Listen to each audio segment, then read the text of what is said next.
Hello everyone, Gaara here and welcome to the second card review of Kobolds and Catacombs. In today's video I'm going over the 9 brand new cards they have shown in today's reveal video. And without further ado, let's get right into it. The very first card I want to take a closer look at is Feral Gaara. It is 1 mana neutral minion with 1 attack and 1 health, so very anticlimactic. After this minion attacks a hero, add a copy of it to your hand. It is very unlikely that this card will survive 1 turn, so you will pretty much never get the effect out of it, and even if you get the effect out of it, it is not very powerful.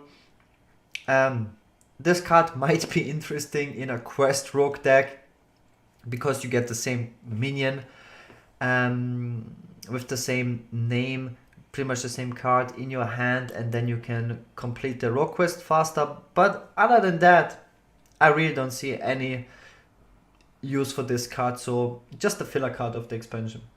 The next card we have is rogue class card, and a very special one. It is Sudden Betrayal. It is a rogue secret, the very first rogue secret that is introduced into the game, and now we have a 4th secret class in the game. First interesting thing about this card is it costs 2 mana, so the rogue secrets will cost the same amount of mana as the hunter secrets and will share that mana slot, so very interesting there. Another very interesting thing about the mana slot is that for the current meta, it is interesting because the most powerful rogue deck that is played right now is the Prince Calisive rogue, and yeah, it would be nice to see more powerful 2 mana cards for rogue, so we go away from this very annoying and boring archetype. So this secret, whenever a minion attacks your hero, instead it attacks one of its neighbors. So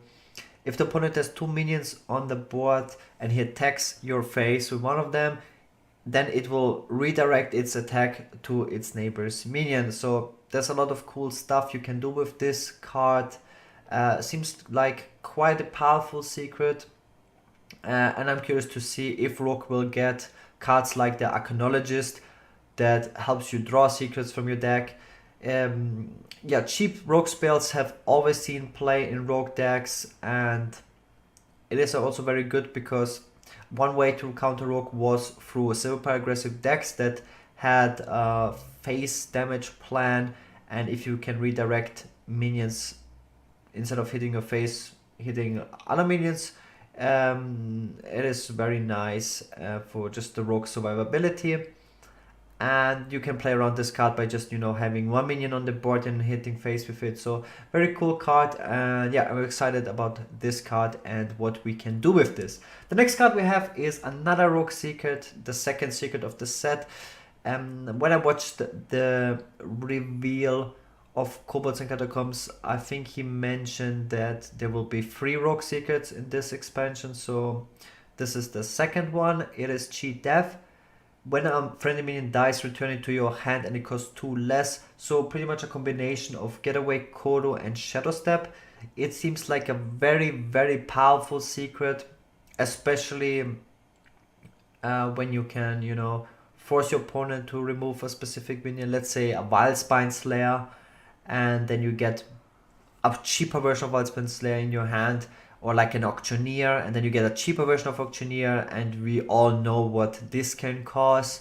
So a very, very powerful secret, and I can definitely see this card being played in all sorts of different rogue decks. Definitely not in the Prince Calisive rogue deck because it costs 2 mana, but in versions of Miracle Rogue. The next card we have is a Priest class specific card. It is Duskbreaker.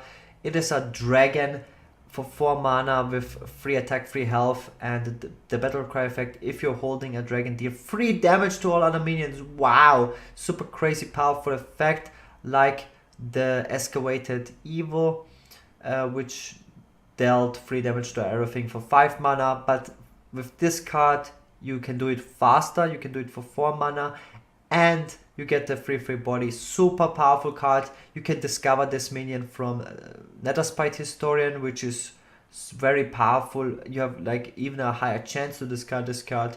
So Yeah, you will definitely play it twice. More dragons for priest. Dragon priest is already making a comeback in the meta right now, and this is a very powerful card.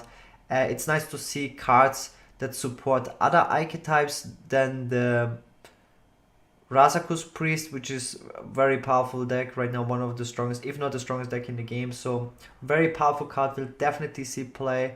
A staple card in Dragon Priest, and you're just a very powerful card overall. The next card we have is a Shaman class specific legendary weapon, one of the new legendary weapon archetype or cards that we see in the game. It costs 8 mana, has free attack and free durability, pretty weak stats, but what is always interesting with these legendary weapons is that they have a very powerful effect, and this card reads the effect: after you hear attacks, discover a spell and cast it with random targets. So discover a spell, not so powerful. Most of the Shaman spells are pretty cheap spells. Shaman is not like Warlock, where you just, can get twisting nethers and whatnot. I would say if this covers every class, then the variety of spells you can discover is just way too large. It's like you can just get a bunch of Paladin secrets, or just Moonfires and just a lot of bad cards. I think the chance is very small that you get a very powerful spell and cast it with random targets. So if you choose a Fireball and then you Fireball your own face, I mean, it is a very underwhelming and a gimmicky card. It's not very powerful. Shaman really needs some powerful cards in this expansion to see any viability in the meta, and this is certainly not what Shaman needs right now. The next card we have is a Druid card, Branching Paths. It is the very first double choose or choose twice card in the game. It has 3 different effects you can choose from or double choose from. Either draw a card, give your minions +1 attack permanently, or gain 6 armor for 4 mana. So you can play this card and gain 12 armor, which is very powerful and has crazy synergy with the upgrade spell we have seen earlier from this expansion. Or you can play this in a token deck as they have demonstrated, and then you can, double buff your board by 1 attack. So I can definitely see this card being played, also because you can draw 2 cards, and a lot of cool possibilities with this card. The next card we have is Level Up. It is a Paladin spell. Give your Silver Hand recruits +2/+2 and Taunt. So I would say as soon as you buff 3 Silver Hand recruits, this card is quite powerful because of the Taunt. It's like you get 3 minions on the board that are like 3/3 plus Taunt, which is quite decent. And the Paladin is getting more cards that give you Silver Hand recruits.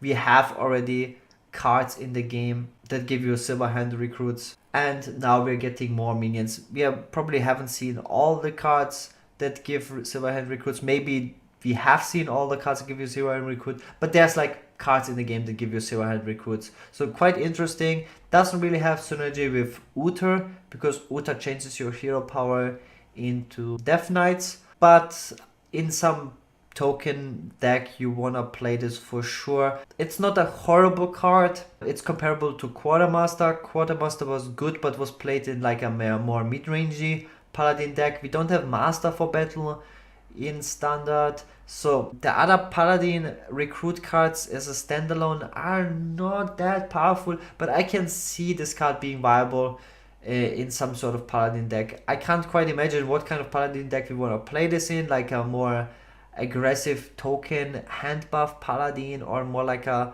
slower recruit hand control Paladin with giants. I don't know. Interesting card. It might see play. It's not unplayable. Can't quite say how powerful it is yet. The next card we have is Lesser Mithril Spellstone. It is the Warrior upgrade card. It is a 7 mana spell. Summon 1 5/5 Mithril Golem, and whenever you equip a weapon, you boost the power of this card. So if you have this card in your hand and you equip a weapon, you upgrade it to level 2, and then you can summon 2 Mithril Golems on the board. And for 7 mana, 2 5/5s is not bad. And if you compare this to the Jade Golem from Shaman for 7 mana, as soon as you get a 5/5, that would be already quite powerful. But if you equip 2 weapons while holding this card in your hand, you get to summon 3 5/5 Mithril Golems, and that is extremely powerful. So I can see even this card being played in a more like aggressive warrior deck, because aggressive warrior plays a lot of weapons, and it is not even that slow to, you know, you curve out into lesser Mithril Spellstone and then you have suddenly 3 5/5s on the board. This is extremely powerful in an aggressive mid-rangey warrior. I can definitely see this card being played in that kind of deck more than, like, let's say in a control warrior deck where you just, you know, you play no minions, you remove your opponent's board and then you suddenly have 3 5/5s on the board. I'm not sure. That is also quite powerful, to be quite frank. But yeah, this card is definitely powerful. It will see play in some warrior versions, and I'm really looking forward to playing this card myself. And the final card of today's review video is Katarina Winterwisp, and it is the Hunter legendary card of the expansion. It is an 8 mana 6/6 battlecry and definitely recruit a beast. So the very first thing that comes to my mind is Barnes Isharash Hunter, that currently is almost viable. I mean, it is viable in a sense, but it's not like a super powerful deck. It plays Barnes, Hyman, and Isharash, and this card fits perfectly in that deck. You get this from Barnes, and as soon as she dies, you get Hyman on the board. If you just draw it, you play it, and you pull you can't pull Isharash, but you can pull always a Hyman. Maybe you play 2 Hymans in the deck now, so as soon as you play her, you get Hyman, and then when she dies, you get another Hyman. You get the trick. Quite powerful, and I can see her being played in that deck. And I'm pretty sure people will come up with all sorts of other cool things.